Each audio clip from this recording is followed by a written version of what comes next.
I startled awake, my elbow forcefully jamming into Chris's side as I accidentally pulled him from his sleep. It was around 7 a.m. when I heard him outside his tent, pacing about on the dry leaves.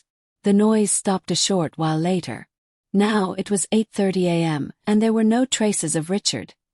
His tent, his supplies, all had disappeared. What do you mean? Chris blinked, groggy, his face emerging slowly from his sleeping bag. Richard's left. He's gone. Where is he? I scrambled, pulling at the zippers on my sleeping bag as I struggled to sit up and leave the tent.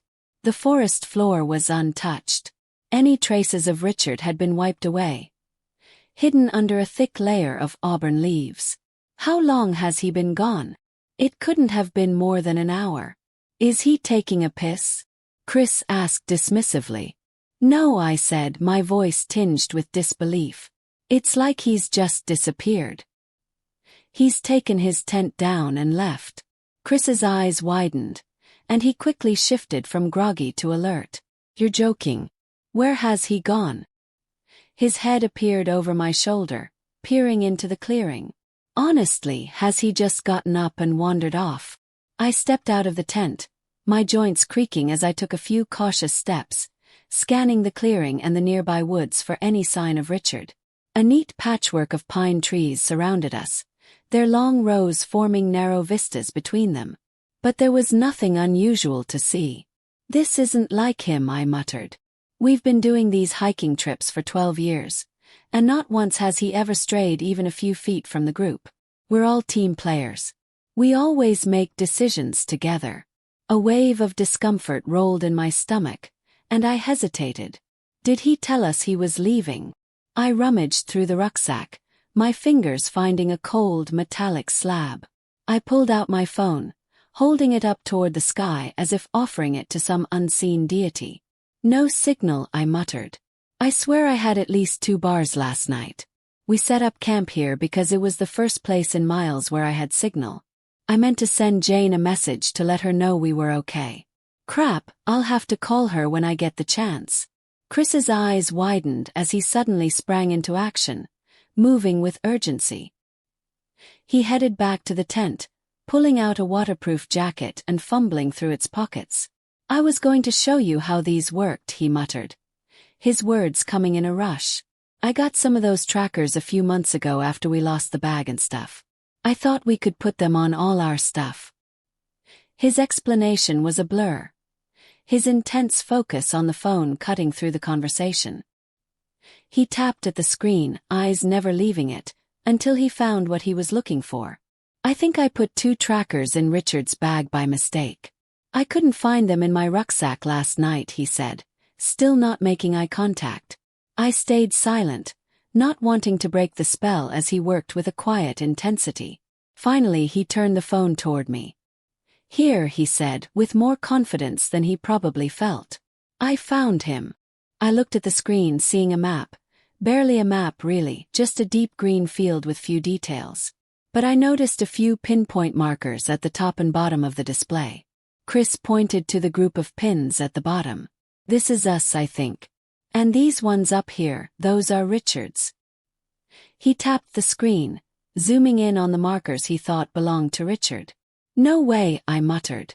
That's 22 miles away. He's been gone for an hour. How could he get that far? Do we even know what direction that is in? I don't know, Chris said, letting out a nervous chuckle as he swiped the screen to refresh the data. But it's GPS. And it says it was 5 minutes ago. The marker shifted slightly, and the time updated, now showing that Richard had been there just a minute ago. I mean, he is a runner, Chris said, looking for some kind of validation. Maybe he went full speed over there. I stared at the screen in disbelief. That's insane. Exasperated, I couldn't believe it. He can't have gone that far. That's ridiculous. Did somebody give him a lift? I sensed the mocking tone in my voice, cutting into Chris, so I quickly reined it in and collected myself. How accurate are these? Yes. Is it still tracking him? Chris didn't respond. Instead, he tilted the phone screen in my direction so I could verify the information for myself. He's taken his stuff and headed off in that direction, Chris said, gesturing through the dense thicket of trees. We plan to be out here for 3 nights, so if we get to him by evening, we'll be able to head back in the morning and everything will be fine. Is he still moving? I asked, resigning myself to the premise of the situation. I began probing the feasibility of Chris's plan. Looks like he's settled for now, Chris replied. When we get signal, we'll give him a call or something and ask him to head back toward us. He's probably lost though. How's he going to make his way back? Look, once we speak with him we can sort this out. Unless he's gone absolutely mental, we can get him to head back and meet us somewhere. It's about 9 a.m. now, Chris continued. We can make it by noon if we head out now. Without waiting for my agreement, Chris reached for his rucksack and began strapping it onto his back. I followed his lead, fastening my rucksack tight. A tightness gnawed at my stomach, and an unease seeped into my bones. I thought of Jane and swept the sky one last time in a desperate attempt to catch a signal. No luck. I followed Chris into the woods. The forest grew denser as we moved forward. We were slowed by the tangle of dead branches and narrow trails. Carefully, I watched where I stepped, feeling a creeping pain in my neck from holding it at an awkward angle. The cacophony of bugs and insects filled the air, ringing just louder than the persistent buzzing in my ears. We traveled mostly in silence, speaking only when necessary, focused entirely on logistics. Chris kept his eyes fixed ahead, only occasionally glancing at his phone to make sure we were on the right path. We were well behind our original schedule, missing our deadline by hours. But Richard's location hadn't changed. His GPS pinpoints remained almost stationary, showing only slight shifts, as if he were swaying drunkenly. At least it gave us confidence that the trackers were still on him. I clenched my fists, fighting the urge to scratch the bug bites covering my forearms and shins. Sweat slid from my palms, dripping down my arms as I shook them off. I got flashes of discomfort as my clothes stuck to my skin and the aches from walking nearly 20 miles built up. The GPS and our exhaustion were the only signs of progress. The scenery remained unchanged. As the sun began to set, we closed in on Richard. We started calling his name softly at first, as though too much noise might anger the forest. As confidence grew, we shouted louder, the sound of our voices cutting through the thickening air. Sweat and spittle rained from my face as I spent the last of my energy, my voice hoarse from shouting, desperate for a response. But there was no reply. The night took over, robbing us of the ability to see more than a few dozen feet ahead. All I could hear were our footsteps, mine and Chris's, echoing in the silence. The insects grew louder, but so did the soft, steady sound of running water. And then, as if by some break in the fabric of reality, the forest unexpectedly ended. We stumbled into a large clearing, about the size of a football field. The forest still surrounded us, stretching for countless miles on all sides, but the clearing itself was vast, reaching far beyond my field of vision. The dense undergrowth had given way to soft grass, and trees had been replaced by wild bushes no higher than a foot. A river cut through the middle of the clearing, its jagged rocks creating ripples in the water. The water was jet black and viscous, harshly reflecting the moonlight off its inky surface. In front of us, the river forked and rejoined not far down, forming an elliptical island in the middle. A large oak tree stood in the center of the island, its wide base and mighty trunk planted firmly in the ground, defying the landscape around it. Alone it stood large and squat, against the backdrop of imposing pine trees, conspicuous in its abrupt solitude. I grabbed Chris's hand to turn the phone towards me, but all it showed were the same deep green forests we had spent our entire day navigating. No clearing, no stream, nothing. "Richard's there," I said, my voice tight. "He's by the tree." Oh my God, I felt the surge of energy return to my muscles, and without thinking, I sprinted towards the riverbank, screaming Richard's name. My throat burned with the effort. Chris took only a moment to catch up and soon was running alongside me, flailing his arms as if stranded at sea. I took about 3 steps into the water before the cold hit me. Compared to the warmth of the day, the water felt icy and hostile. I flinched and retreated a few steps back towards the riverbank, but I used that moment to get a better look at Richard. All I could make out was his silhouette, standing motionless to the left of the tree. His face was completely obscured by shadows, and I couldn't tell if he was facing toward us or away. The lights of our headlamps dissipated before they reached the island. Chris continued to shout Richard's name, punctuated by a few, "What the heck are you doing? And how did you get there?" But Richard remained motionless, bathed in darkness, as if he were dissolving into the vast forest behind him. I jerked my body around to find my rucksack lying at the edge of the clearing. I must have shed it when we started running. Chris didn't hesitate. Without a second thought, he waded into the waist-high water. He grunted in pain as the cold water enveloped his torso and stomach, but he kept moving. His arms pushed against the current, and he glided slowly through the water toward Richard. I wasn't far behind, dragging my rucksack into the water, bracing for the first few steps in. The cold hit like a shock, but I pressed on. We made our way through the water, but the current suddenly picked up.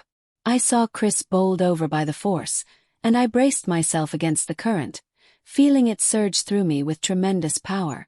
A strap of my rucksack was tied around my hand to prevent losing it, but I was pulled off balance by the force on the bag. My head was submerged as I was dragged downstream by the current. I dug my heels into the ground, pulling back against the water, twisting my neck to gasp for breath. Richard was still watching me from beneath the tree. After a moment, I managed to get my head above water and my feet firmly planted on the ground. The current had dissipated. I looked around and realized I had only drifted a few feet off course. Chris wasn't too far away either. The adrenaline was starting to fade, leaving me defenseless against the bitter cold that surrounded me. I noticed that Chris's attention was fixed elsewhere. "Hey, where did Richard go?" Chris asked sharply between harsh breaths. "Did you see him? I swear he was here just now." I stopped for a breath and confirmed for myself that, yes, he was right. Richard was gone. He had simply disappeared, just like he had before. "Of course he did," I muttered under my breath. I didn't flinch at the ember of hope slipping through my fingers. Instead, I focused on pulling myself toward the island. We reached the small stretch of land, now uninhabited. My bones slowly defrosted from the water, and my teeth chattered. I clicked on my headlamp to confirm what I feared. There were no footprints, no disturbance of any kind. The river returned to its quiet trickle. "This is messed up. Where are we?" Chris panicked, pulling his phone out of his pocket, shaking off droplets of water. "I can't feel my fingers," he moaned as he fumbled with it. I took the phone from his grip and wiped the remaining water off on the grass. I punched in his passcode. "It's here," I muttered. "Where's the bag?" I searched frantically, looking for a rucksack or a coat or something scattered on the ground, but there was nothing. The phone showed that the trackers were still active, even though Richard was not. "Where has he gone?" Chris whispered harshly, glancing around as if not to attract the attention of a nearby predator. His eyes were red and watery in the torchlight. I didn't have an answer for him. That couldn't have been him. That was not him. We're screwed. But I remained silent. I pushed the pit in my stomach deep down into the depths of my mind. Instead, I reached for my phone, raising it high as I had before. Still nothing. "Come on," I muttered, hoping for a miracle. But there was nothing. Nothing has come through in the past day. No one knows where we are. We've only been gone for a day and a half, and Jane is still at the cabin. She's not expecting us to be back until at least Monday evening. We're 22 miles off track and one man down. Our reputation for disappearing for days at a time has only added to the irony. "That's enough," I assert, trying to project as much authority as I can muster. "Let's cut our losses and get the heck out of here. We'll set up camp somewhere and head back as far as we can tomorrow. If I get any phone signal, I'll call for a rescue team or something." I try to instill some confidence in Chris, though it's not exactly well-founded. There's no signal anywhere. This place isn't even on the map. I said we're leaving here. We're not staying. We'll set up camp about a mile away.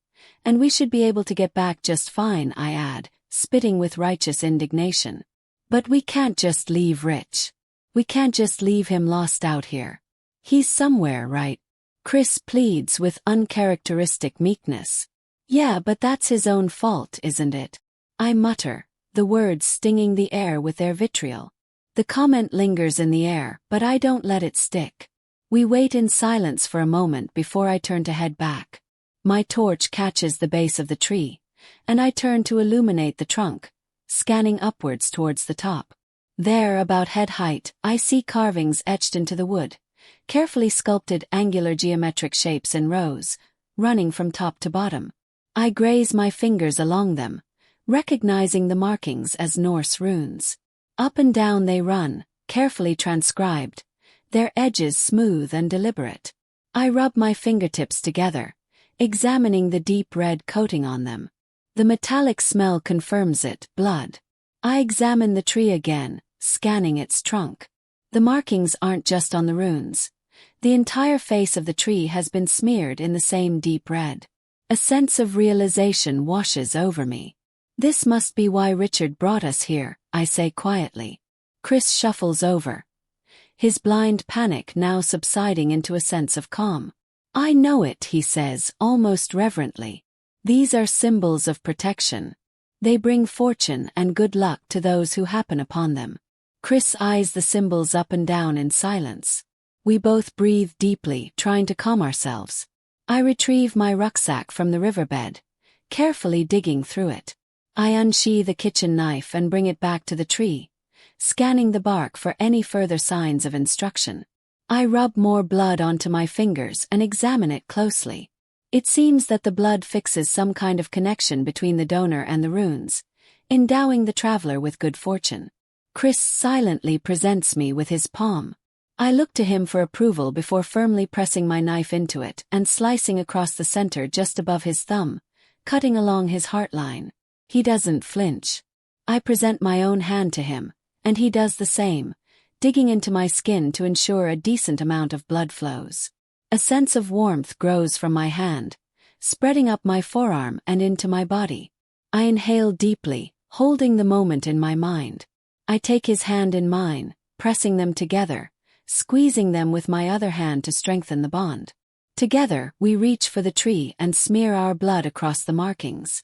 My skin glides over the etched runes again, and I recognize some of them as symbols of protection, love, and good health.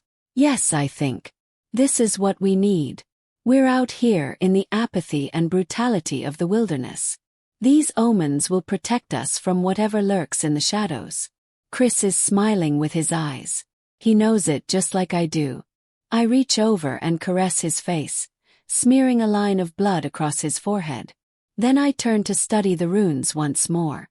One of them calls out to me, an aura of love and protection. Without hesitation, I take the knife and raise it to his forehead, delicately but decisively carving the rune into his skin. He doesn't flinch, holding the same euphoric expression, but now grinning ear to ear. The job only takes a moment, and once finished, I wipe the drops of blood from his face and cheeks. I pass him the knife and lean forward, excitement bubbling in me. He carves the symbol of the sun into my forehead. We both stand there, overcome with an odd sense of good fortune. Richard has led us here, to bring us out of the forest and into the light.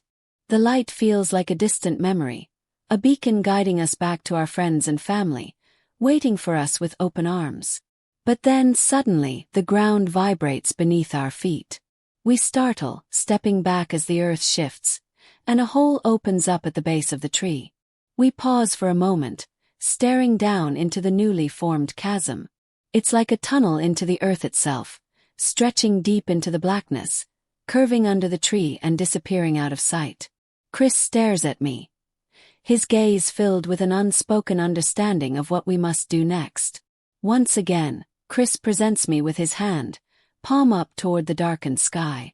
I take it, pressing the knife down into the first joint of his forefinger. It snaps with a satisfying, clean break. Chris stares at his palm in silence. I moved to the next finger, repeating the process. Crack. Just as pure as the first. One by one, each of his fingers is severed at the first joint. I hold the severed pieces in my hand, treating them like rosary beads. Chris leans forward, his eyes closed, and I gently place one of the severed pieces into his mouth. He shuts his lips tight, savoring the sensation, his mind lost in deep meditation. When he opens his eyes again, he looks at me one last time. We share a look of quiet understanding, and his features betray the joy he's hiding. He's at peace. Without a word, Chris slips into the hole beneath the tree, his arms raised above his head to ease his descent. He vanishes into the abyss below, leaving no trace of his presence. I remain above, now truly alone. I raise my hand in the same ritualistic fashion, bringing the knife to my own forefinger. As I press down, pain shoots through me, not from my hand but from my face. I stagger back, clutching my jaw with both hands, dropping the knife. Tears run down my cheeks as my facial muscles convulse. I've been screaming for what feels like forever. My throat is raw and torn, searing with pain. I look at my hands, then at the tree, then the hole. On all fours, I scream with every ounce of strength I can muster. Chris! Chris! My voice is hoarse, and the panic is clear in every syllable. I shoot to my feet, whipping my head around, desperate to catch any sign of life. But the forest lies silent, unblinking. With reckless urgency, I scramble toward the water, pushing through the cold, which feels irrelevant compared to the overwhelming pain coursing through my face and hands. I clamor for the riverbed, not daring to turn back and face whatever may be lurking behind me. I don't stop, running deeper into the forest, faster than I ever thought possible. The wind whips around me, but I don't slow down, the aching in my limbs forgotten in the rush of adrenaline. Suddenly everything fades. I jolt awake, fully clothed and sprawled at the base of a tree, surrounded by dense forest. The sun filters through the canopy as morning sets in. Frantically, I pat my pockets, searching for my phone, but there's nothing. The woods are eerily silent, no insects, no footsteps, just the faint sound of wind brushing past my ears.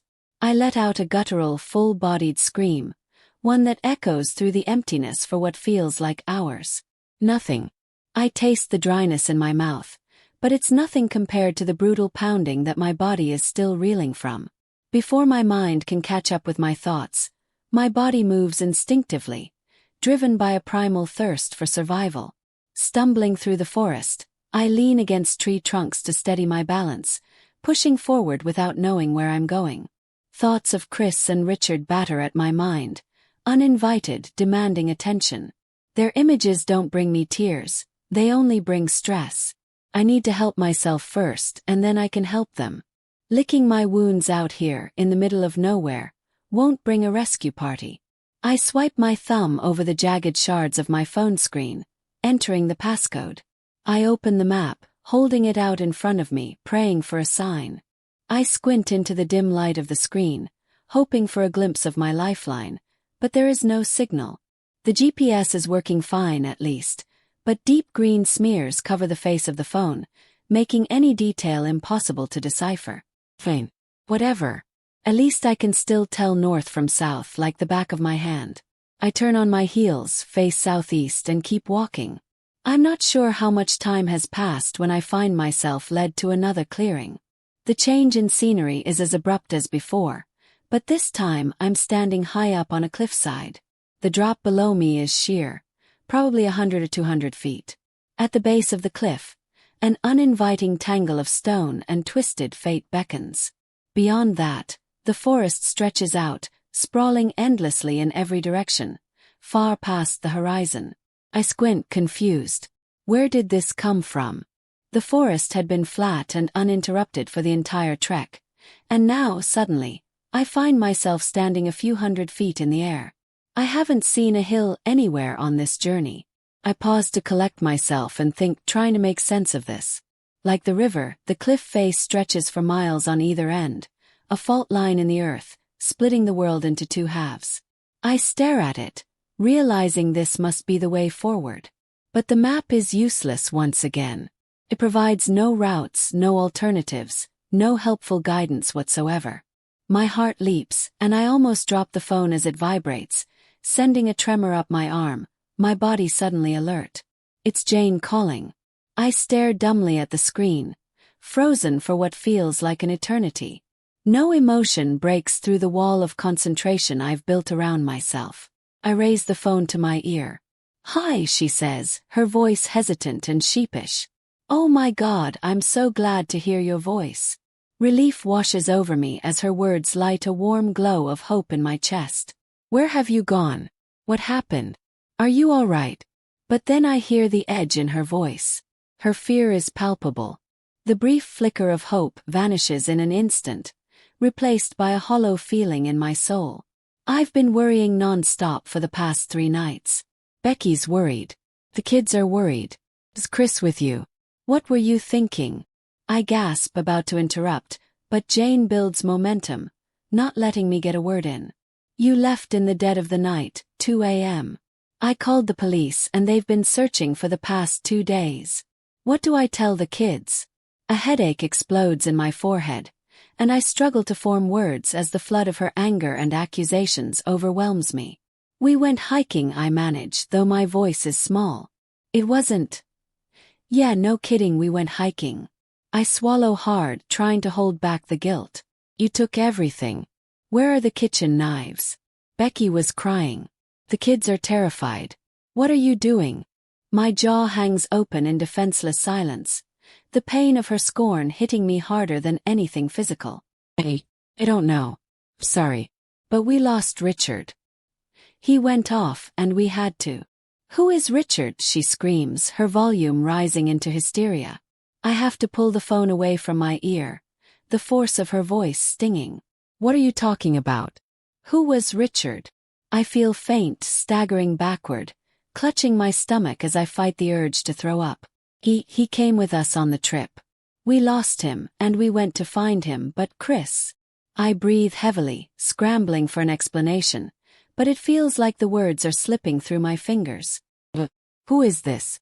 How did you end up in the middle of the forest with some random stranger?" Jane demands, her voice rising. "Where is Chris? Is he with you?" "No, he's gone," I manage, the words like a punch to the gut. Jane's voice breaks into a frantic scream. "What do you mean he's gone? What's happening?" My hands tremble, and my mind feels vacant, like it's drifting in some inescapable void. "Me and Chris and Richard. We were camping. We were looking for him. He got lost in the woods, so we started looking." My voice trails off as I hear Jane sobbing through the phone.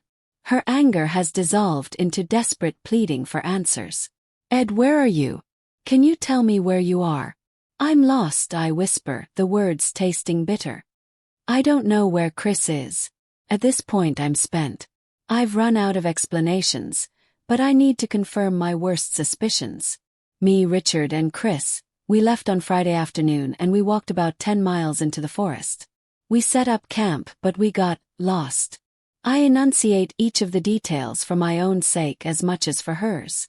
It feels like a lie, a story told to myself over and over until I'm convinced it's the truth. "Ed, you're really scaring me," Jane says. "Who is Richard?" "We don't know Richard. We're in the middle of nowhere. How did you meet him?" I fall silent at the weight of her question, feeling the full gravity of it. I hang up the phone, message my location to her, and place the device down, my thoughts tangled in a spiral of confusion. I'm lost. Truly and definitively lost. How long has it been now? I don't know. The tethers of reality I once clung to have only served to drag me further into the depths of uncertainty. I sit in the silt and mud, reeling from the weight of the conversation. I've been lost for a long time. How many of us were there? Was it just 3? Or 2? Or 4, or maybe 7? There could have been so many of us out there, for all I know, just a bunch of people wandering through the wilderness for a long weekend. Richard and I were groomsmen at Chris and Becky's wedding. We were at university together, and he had been out with us on every hiking trip since we started. So why was Jane acting like she didn't know who he was? I think about it, turning the thoughts over and over, but they go nowhere. My mind offers no answers. I sit with these thoughts for a while, until the stress boils over and turns into floods of tears. I wipe my face and gaze at the beauty of the forest, taking in its grandeur from this vantage point. The true might of nature stands before me, a powerful display. Shades of green and black stand defiantly against the amber and gold of the setting sun, a perfect balance of life, endless space, and creation. From here I feel like I'm gliding above it all, stealing a view that is usually reserved for the birds and the gods. I drift through the next few hours like a ghost among the living. The sun has long since set, and seeing anything beyond a few feet in front of me is impossible now. But it doesn't matter. I tread forward, arms outstretched, stumbling through the overgrowth, feeling my way through the trees. There is nothing left but to move. Even the wind has ceased, its soft whistle no longer caressing my ears. The silence engulfs me in its firm embrace. Keep going. I repeat it to myself. Keep going. I push onward aimlessly through the forest, barely remembering the directions. Keep going, I tell myself. That's it. Steady on, you're almost there. I can feel it in the distance. You're doing it, lad. You're going to get home. Keep pushing, keep pushing. You're almost there. You're almost home. Suddenly I see it. A gentle light through the trees, a red hue bathing the far side of the trees and long streaks of overgrowth.